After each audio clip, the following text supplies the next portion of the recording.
지난 시간에는 우리가 사도행전 17장에서 바울의 아테네 사역에 대해서 살펴보았습니다.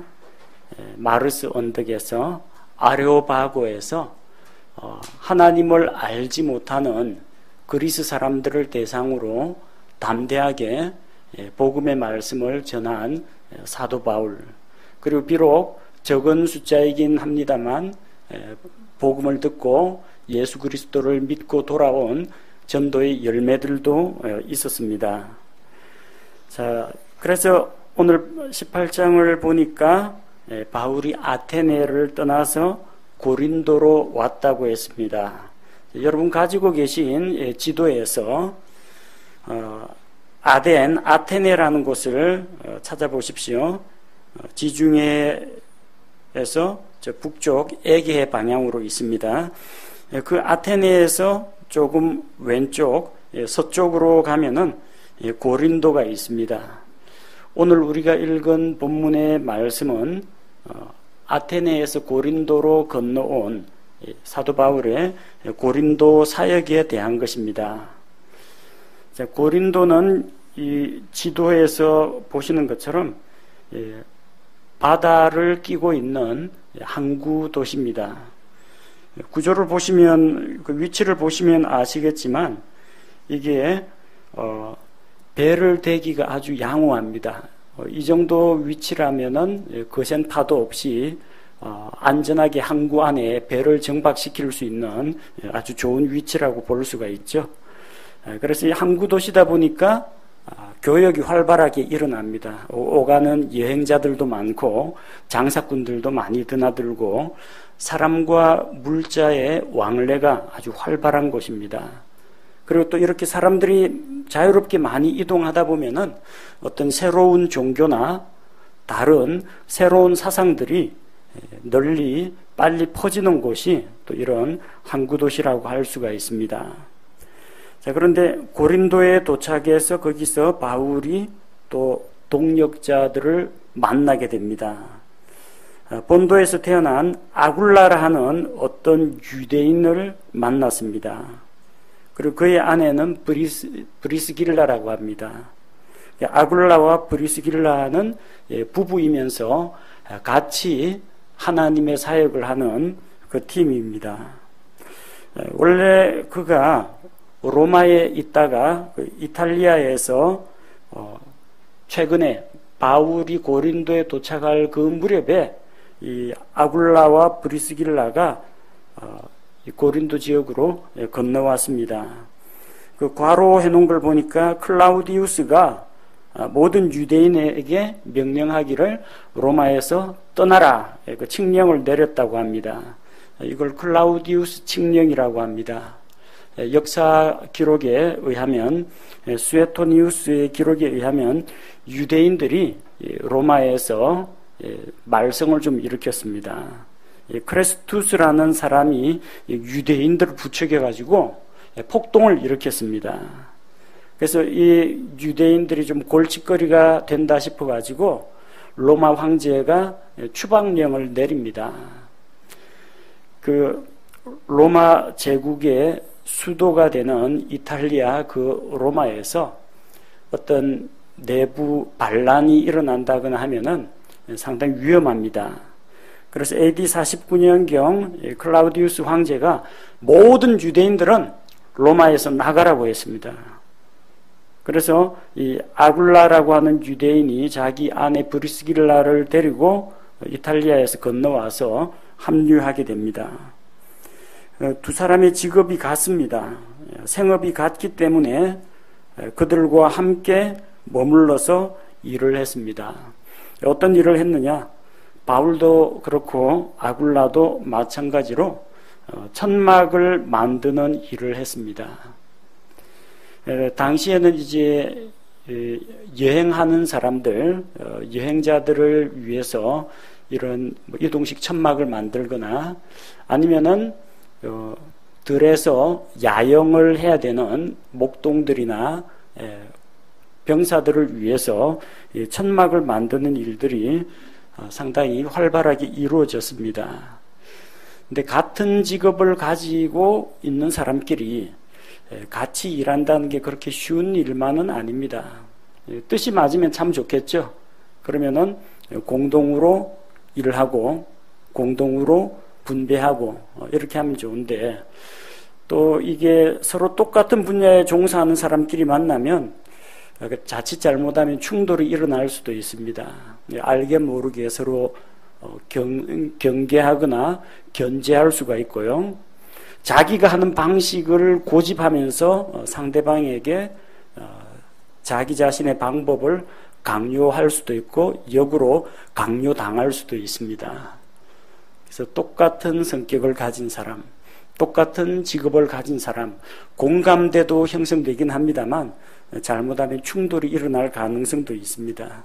근데 이 바울 팀과 아굴라 팀은 복음을 위해서 같이 협력하는 관계입니다. 그래서 같이 서로 일을 하고 협동하고 함께 거하더라도 아무런 문제가 없었다는 것을 볼 수가 있습니다. 자, 4절에 보니까 그가 안식일마다 회당에서 토론하며 유대인들과 그리스인들을 설득하니라. 그래서 유대인이나 이방인을 가리지 않고 이 복음의 말씀을 전했다는 겁니다. 거기다 또 이 바울에게 같이 실라와 디모데가 합류합니다. 지난번에 베레아에서 실라와 디모데는 거기 남겨두고 사람들이 바울만 재빨리 배에 태워가지고 대피시킨 사건, 사도행전 17장 14절에서 우리가 살펴보았습니다. 그런데 바울이 떠나면서 자기를 안내해 준 사람에게 되도록이면 빨리 실라와 디모데를 자기에게 보내달라 그 부탁을 했습니다. 바울이 현재 있는 곳은 아테네를 떠나서 고린도 지방에 와 있습니다. 그래서 베레아에서부터 실라와 디모데가 찾아와서 같이 합류하게 된 것입니다. 자, 그때 그 당시에 바울은 영적으로 눌린 상태였습니다. 왜 영적으로 눌렸느냐? 이게 밤에 자다가 가위 눌리는 게 아닙니다. 뭐 악령에게 견제를 받아가지고 영적으로 억눌린 상태를 말하는 게 아니라 바울의 영이 동족의 구원 문제로 인해서 심히 슬퍼하고 고민하면서 마음속에 거룩한 부담감을 가지게 되었다는 것을 이야기합니다. 바울이 밖에 나가서 복음을 전하면요, 신기하게 구약 성경을 잘 알고 하나님의 백성이라고 자처하는 유대인들은 돌을 던지면서 핍박을 합니다. 그런데 한 번도 하나님의 말씀을 들어본 적이 없던 이방인들이 오히려 믿고 구원받는 일이 일어납니다. 이방인들 구원받는 건 감사한 일이죠. 근데 한편으로는 자기 동족들, 자기를 핍박하는 유대인들이 너무나 안쓰러운 겁니다. 그 때문에 마음속에 이런 부담을 안고 있었습니다. 로마서 9장에는 바울이 가지고 있던 동족 구원에 대한 그런 열정을 살펴볼 수가 있습니다. 내게는 마음속에 큰 근심이 있고 계속해서 슬픔이 있노라. 무엇 때문입니까? 자기 육신의 형제들, 그 동족 유대인들이 구원을 받을 수 있다면 자기가 차라리 저주받기를 자청할 수도 있다고 했습니다. 그래서 그런 간절한 마음을 가지고 예수는 그리스도시다, 유대인들에게 예수님께서 그리스도라는 사실을 증언을 했습니다. 하지만 6절에 보니까 유대인들이 스스로 반대하고 신성 모독을 했다고 했습니다. 유대인들이 바울이 전하는 복음의 말씀을 순순히 받아들이지 않았다는 겁니다. 유대인들은 하나님을 존중합니다. 우상을 멀리합니다. 그런 유대인들이 신성 모독을 했다는 것은 무엇을 말합니까? 하나님의 아들 예수 그리스도를 부인하고 예수님을 조롱했다는 겁니다. 그게 신성 모독입니다. 그리고 그들이 복음을 받아들이지 않고 반대하니까 그들 앞에서 바울이 자기 옷을 털며 너희 피가 너희 머리로 돌아갈지어다 하면서 결별을 선언했습니다. 너희 피가 너희 머리 위로 돌아간다는 것은 무슨 이야기냐면요, 어차피 죄인들은 세상에 있는 모든 죄인들은 심판을 받아서 영원한 형벌을 받게 됩니다. 모든 사람은 평등합니다. 다 똑같은 죄인들입니다. 자, 그런데 이 대언자에게는 말씀을 전할 책임이 있습니다. 그래서 에스겔 대언자처럼 에스겔 3장 19절에 그런데 내가 그 사악한 자에게, 죄인들에게 경고를 주었으되 그가 자기의 사악한 행위와 자기의 사악한 길에서 돌이키지 아니하면 그는 자기 불법 가운데서 죽으려니와 너는 내 혼을 건졌느니라. 죄인들에게 죄에 대해서 책망하고 지적하고 구원의 길을 소개했는데도 죄인들이 듣지 않는다. 누구 책임이에요? 말씀을 대언한 자는 자기 사명을 다 감당했습니다. 그 말씀과 회개하기를 거부한 그 사람에게 그 죄에 대한 책임이 돌아갑니다. 그리고 말씀을 전한 대언자나 전도자는 그 일에 대해서, 그 사람의 피에 대해서 무죄하다는 겁니다. 그러나 만약에 하나님께서 어떤 죄인이 반드시 죽을 것이라고 했는데 대언자가 가서 그 사람을 깨우쳐 주지 않아 가지고 그가 자기 죄 가운데 죽으면은 그 사람은 물론 죄인이기 때문에 죄에 대한 형벌을 받겠지만 하나님께서는 그 사람의 피를 대언자, 그 대언자에게서 찾겠다고 말씀하셨습니다. 그러나 사도 바울은 유대인들이나 그리스 사람들이나 가리지 않고 하나님의 구원 계획과 뜻을 완전하게 다 전달했습니다. 전도자로서, 말씀 사역자로서 할 수 있는 일은 다 했다는 겁니다. 그래서 이제 자기는 그들에 대해서 책임이 없다는 겁니다. 그들의 피가 그들의 머리로 돌아간다는 것은 자기 죄 문제에 대해서는 죽기 전에 자기가 책임을 져야 한다는 이야기입니다. 자, 그러면서 이제 그들과 결별하면서 자기 옷을 털고 그들과 헤어졌습니다.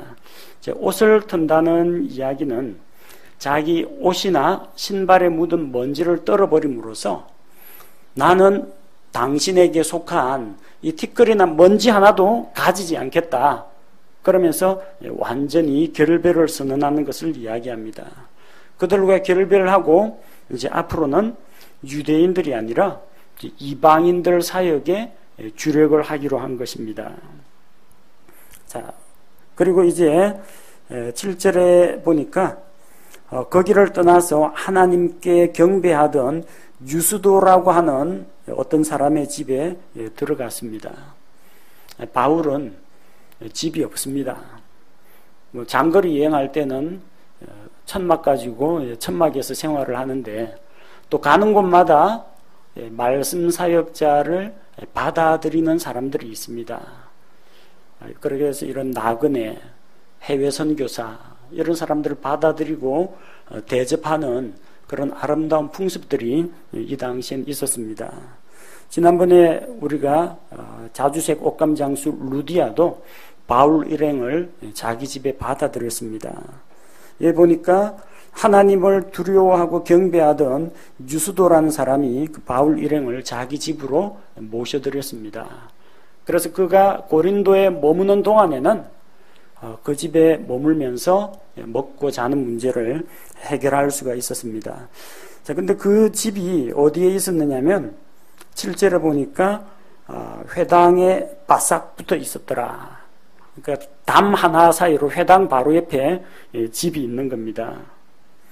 그러니까 유스도의 집에 머물면서 말씀을 강론하고 옆에 있는 회당에 거의 자주 날마다 들락거릴 수가 있는 겁니다.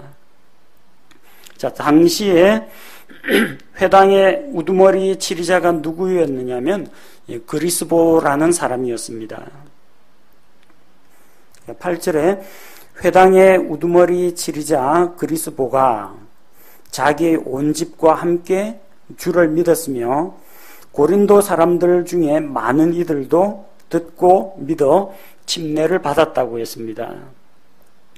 회당에 우두머리 치리자, 흔히 회당장이라고 하는데, 이 회당장이 되려면요, 유대인들 중에서도 아주 박식해야 합니다. 유대인들의 율법에 정통해야 되고, 구약 성경을 다 꿰뚫고 있어야 됩니다. 그리고 이 유대인들의 적극적인 지지를 받아야만 회당의 치리자가 될 수가 있습니다. 말하자면 이 회당의 우두머리 치리자라고 하면요, 그야말로 유대인들에게는 이 정통 보수 유대인들의 우두머리라고 할 수 있습니다. 근데 놀랍게도 그 그리스보라고 하는 유대인 회당장이 자기 집안 식구들과 함께 예수님을 믿었다는 겁니다. 또 그 여파로 수많은 고린도 사람들이 믿고 침례를 받았습니다. 이 그리스보 이야기가 고린도전서 1장 14절에 기록되어 있습니다. 고린도전서 1장 14절, 하도 고린도 교인들이 파당이 나뉘어가 나는 바울파다, 나는 아볼로파다 이렇게 편가르기를 하니까 14절에 사도 바울이 이렇게 이야기합니다. 내가 그리스보와 가이오 외에는 너희 중 아무에게도 침례를 주지 아니한 것을 하나님께 감사하노니. 만약 이 사람 저 사람 바울이 직접 다 침례를 줬으면 나는 바울한테 직접 침례 받았다, 나는 바울파다, 이런 사람들 틀림없이 또 나왔을 겁니다. 고린도전서 1장에 그 그리스보가 바로 이 회당의 우두머리 치리자 그리스보라는 겁니다. 유대인들이 얼마나 놀랐겠습니까? 타 지역에서 온 유대인들이 바울 일행 따라다니면서 핍박하고 사람들 선동해가지고 돌 던지고 이러는데, 자기들의 우두머리 지도자가 예수님을 믿고 그리스도인이 됐다는 겁니다. 유대인 사회에서는 대단히 큰 충격이었습니다. 자, 그런데 하나님께서는 이 고린도 지역에서 사도 바울이 사역을 할 수 있도록 힘을 실어 주십니다. 자, 9절에서 10절 말씀을 보니까 주께서 밤에 환상으로 바울에게 말씀하셨습니다. 뭐라고 말씀하셨느냐? 두려워하지 말며 잠잠하지 말고 말하라고 했습니다. 지금까지 바울이 어떻게 쫓겨왔는지 한번 생각해 보십시오. 빌립보에서 복음 전하다가 악한 영을 내쫓아주고 주인들에게 고소당해서 감옥에 갇히고 핍박받았죠. 데살로니가에서 말씀을 전하는데 받아들이는 사람들도 있는데, 이 데살로니가 사람들이 들고 일어나서 바울을 핍박하는 바람에 베레아로 도망을 갔습니다. 또 베레아에서 말씀 전한다는 걸 또 듣고는 또 쫓아와서 유대인들이 또 핍박을 합니다. 그래서 하는 수 없이 자기 동역자들을 놔두고 자기만 배 타고 아테네로 피난을 갔습니다. 아테네에서는 새로운 사상을 활발하게 이야기하는 사람들이라 쫓겨나지는 않았지만 이 영적으로 그야말로 암흑 세계입니다. 그래서 다시 이제 고린도로 건너왔는데, 자, 이 고린도에서 하나님께서 바울을 안심시키면서 말씀하십니다. 사람들을 두려워하지 말라. 그리고 입 다물지 말고 잠잠하지 말고 하나님의 말씀을 담대히 말하라고 했습니다. 내가 너와 함께 하겠다. 이것보다 큰 약속은 없습니다. 내가 너와 함께 하겠다. 복음 전하는 현장에 누구 데려가면 제일 든든합니까? 소모임 리더 데리고 가면은 괜찮습니까? 집사님 데리고 가면은, 아니면 기도빨 세다는 이런 분들 데려가면 괜찮겠습니까? 목사가 따라가면 좀 안심이 됩니까? 아닙니다. 하나님께서 함께 하시면 그것만큼 든든한 게 없습니다. 사도 바울이 복음을 전하는 그 현장에, 또 복음 전하다가 핍박받는 그 현장에 주께서 너와 함께하겠다. 주께서 바울과 함께하겠다고 약속하셨습니다. 그리고 아무도 너를 공격하여 해치지 못한다고 말씀하셨습니다. 그리고 이 도시에는 하나님의 백성이 많다고 했습니다. 하나님의 백성은 누굽니까? 유대인들입니다. 고린도에는 유대인들이 많이 살고 있었습니다. 물론 이방인들도 많았지만 유대인들이 많이 있었습니다. 그래서 고린도 전서를 보면 고린도 교회에서는 갖가지 이 표적들이 많이 나타나고 은사들이 많았다는 것을 알 수가 있습니다. 병 고치는 은사라든지 다른 언어를 말하는 이런 은사라든지 기적을 일으키는 은사라든지 이런 신기한 은사들이 많았습니다. 왜 그렇습니까?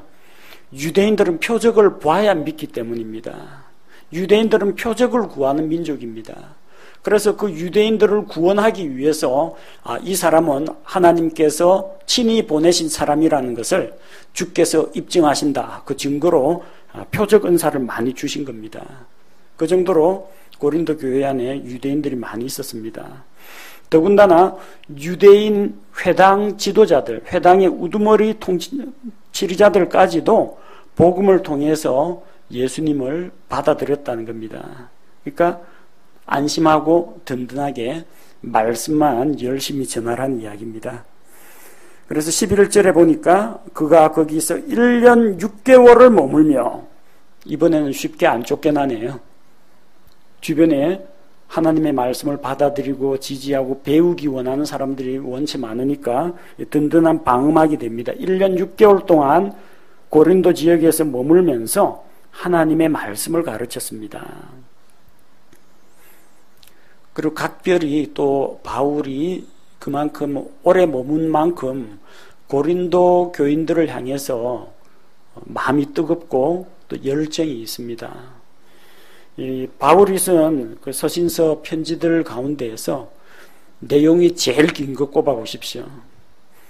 고린도 전서하고 고린도 후서 합치면요 분량이 상당합니다. 로마서를 능가합니다. 왜 그렇습니까? 고린도 교회, 고린도 지역에 있으면서 사람들하고 일일이 상호작용하면서 그들에게 어떤 문제가 있는지 또 전해오는 소식을 듣고 이 고린도 교회 영적 상태가 어떤지 할 말이 많은 겁니다. 상호작용도 많고 관심도 많이 두고 있는 겁니다. 바울이 그만큼 헌신적으로 섬기면서 열심을 쏟았던 그 지역이 고린도 지역입니다. 자, 그런데 이제 12절 이하에 보면은 갈리오라는 사람이 아가야의 총독이 되었을 때 유대인들이 일치단결해서 바울을 대적해서 폭동을 일으키고 그를 재판정으로 끌고 갔습니다. 아가야의 총독이라고 했는데 아가야가 어디냐면요. 여러분 그 지도에서 그 에게해 왼쪽에 베레아라는 글씨 아래쪽에 보면은 보라색 글씨로 아가야라고 되어 있죠. 저 북부 빌립보 쪽이 이제 마케도니아 지방이고요. 요 아래쪽 남쪽 지방이 아가야 지방입니다. 요 아가야 지역 일대를 담당하는 총독이 있는데 그 총독 이름이 갈리오입니다. 그러니까 아래쪽 아테네 고린도까지 관할 영역입니다.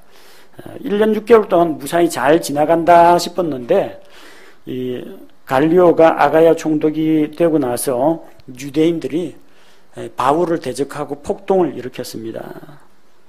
그러면서 그를 재판장으로 데려가서 이 사람이 율법을 어기면서 하나님께 경배하라고 사람들을 설득한다는 죄목으로 그를 고발했습니다.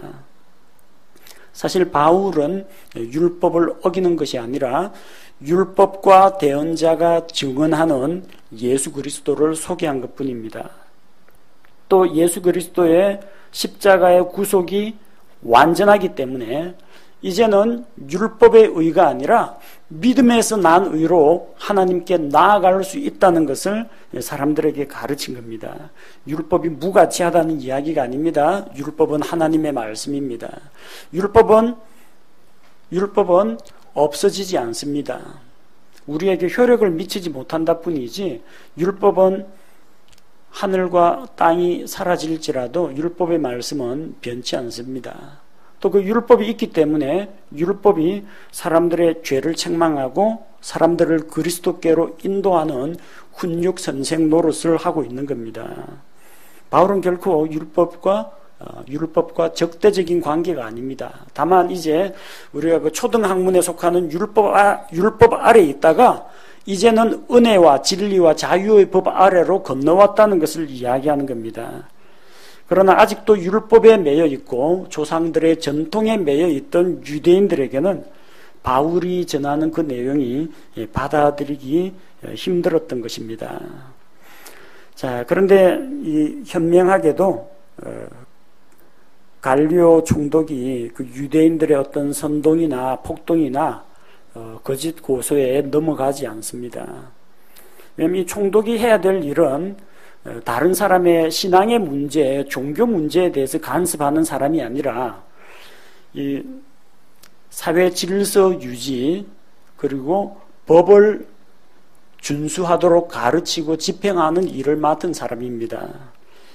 그래서 바울이 무엇을 믿든지 예수님이 십자가에서 죽으시고 대속의 죽음으로 죽으시고 살아났다라고 주장하거나 말거나 총독하고는 아무런 관련 없는 이야기입니다. 믿고 싶은 사람은 믿으면 되는 거고 믿기 싫은 사람은 안 믿으면 되는 겁니다. 이거 소송거리가 되지 않습니다.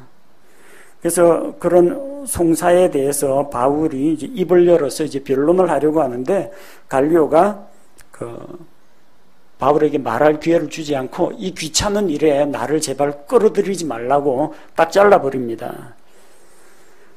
너희 유대인들아, 만일 이 바울이라는 사람이나 요 일행이 어떤 무슨 범법을 저질렀거나 부당한 일을 했거나 사악하고 어떤 음탕한 일을 저질렀거든, 그러면은 내가 너희 말을 듣고 소송을 접수를 해주겠지만 만약에 너희가 지금 가지고 온 그 문제거리, 문제 제기가 말과 명칭과 너희 율법에 관한 문제라면 그 유대인들의 어떤 풍습이라든지 전통이라든지 종교에 대한 이야기라면은 너희끼리 알아서 하라는 겁니다.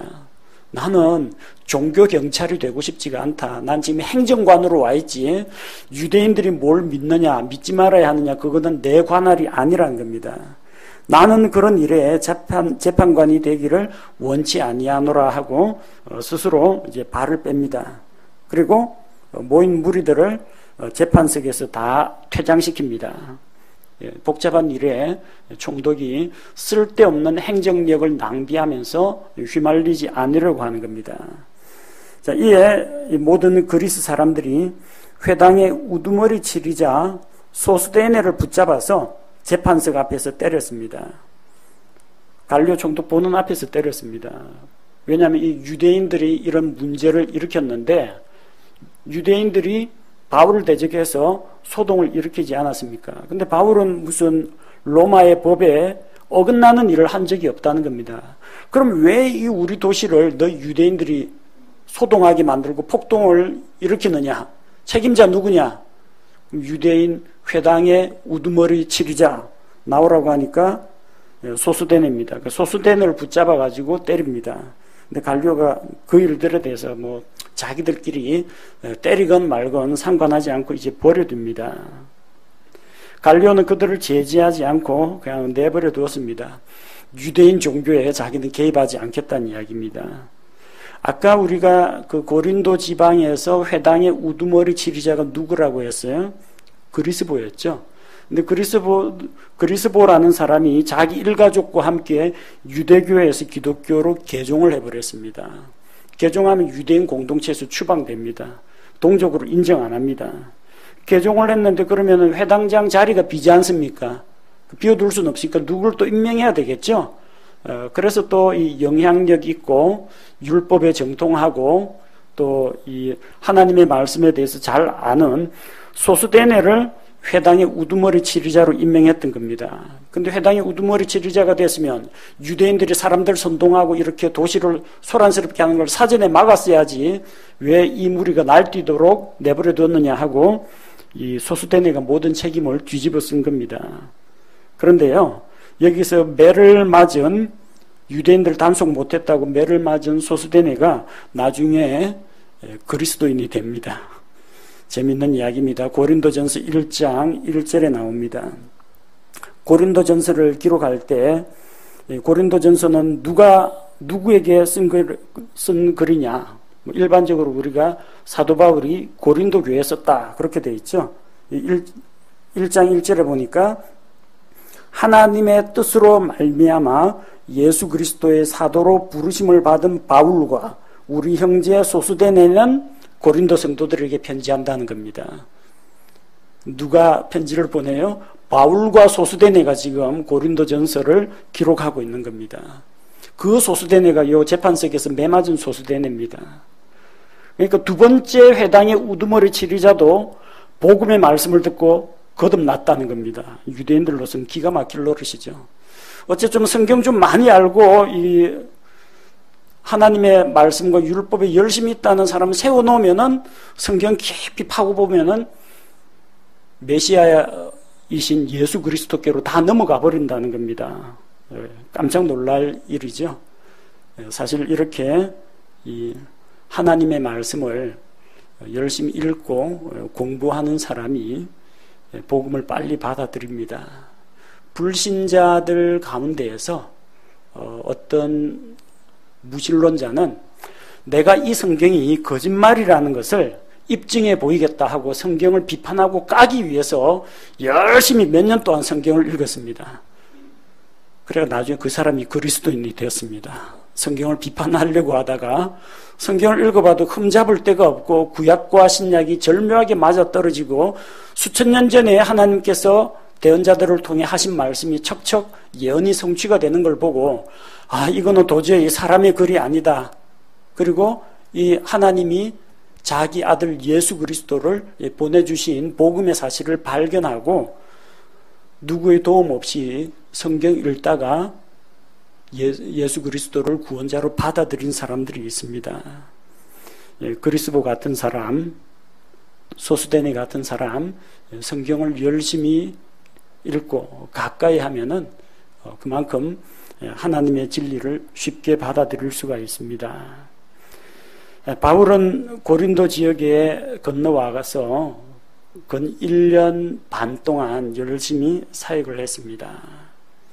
바울이 가지고 있었던 그런 마음가짐, 그런 열정을 우리도 좀 가졌으면 좋겠습니다. 믿지 않는 사람들이 우리를 핍박할 때 우리는 겉으로는 표현 못해도 속으로는 분개합니다. 또 억울해합니다. 내가 왜 이런 꼴을 당해야 하나 하고, 또 심하게 자기를 핍박하는 사람들을 향해서는 자기도 모르게 속으로 지옥에나 떨어져라, 마음속으로 그런 저주하는 마음을 품을 수도 있습니다. 그러나 바울은 자기를 핍박하는 유대인들을 볼 때 너무나 안타깝고 가슴이 답답했습니다. 옛날같이 그냥 아무것도 몰랐으면은 그냥 넘어가겠지만 분명히 예수 그리스도를 믿지 않는 자의 마지막은 지옥이라는 것을 알고 있는데, 그걸 알고 있는데 마음이 편할 리가 없죠. 저 사람이, 나를 핍박하고 나에게 돌을 던지는 저 사람이 예수님을 믿지 않는다면 마침내는 영원한 형벌에 처해질 것인데, 그런 생각을 하니까 그들에 대해서 어떤 저항하거나 그들을 원망하기보다는 그들의 구원을 위해서 눈물로 기도하게 되고 그들에게 복음을 전해야 되겠다는 그런 간절한 갈급함 때문에 영적으로 눌리면서 거룩한 부담감을 갖게 된 것입니다. 우리도 우리 가족에 대해서, 일가 친척에 대해서, 또 우리 대한민국 국민, 우리 민족을 위해서 바울과 같은 그런 갈급한 마음과 열정을 가졌으면 좋겠습니다. 본문에 나오는 이 사람들, 아굴라, 프리스길라, 바울, 그리고 이 두 사람의 회당장 그리스보, 소스데네, 또 다음 시간에 나오겠지만 아볼로, 공통점이 뭐냐면 나름대로 성경에 대해서 일가견이 있는 사람들입니다. 성경을 많이 연구하고 공부한 사람들입니다. 이런 사람들은 비록 유대교에 오랫동안 빠져 있었다고 할지라도 하나님의 말씀을 간절히 사모하는 마음으로 읽고 연구하기 때문에 쉽게 복음을 받아들이게 된 겁니다. 믿음은 우리 속에서 무럭무럭 자라나는 게 아니고요. 믿음은 옵니다. 어디서 와요? 믿음은 들음에서 옵니다. 하나님의 말씀을 들음에서 옵니다. 그래서 믿지 않는 사람이 믿으려면 무엇보다도 복음의 말씀을 자주 들어야 됩니다. 그가 한 번 복음을 전해서 예수님을 받아들이지 않는다. 포기하지 말고 자주자주 설교도 좀 보내주고 성경구절도 보내주고 예배에도 좀 데려와서 참석시키고 성경 말씀을 자주 접할 수 있도록 도와줘야 됩니다. 그렇게 할 때 그 말씀을 통해서 그에게 믿음이 오게 됩니다. 우리가 모두 이런 하나님의 말씀을 가까이 하고 또 자기가 알고 깨달은 말씀들을 다른 사람들에게 나누어주는 그런 성도들이 되었으면 합니다.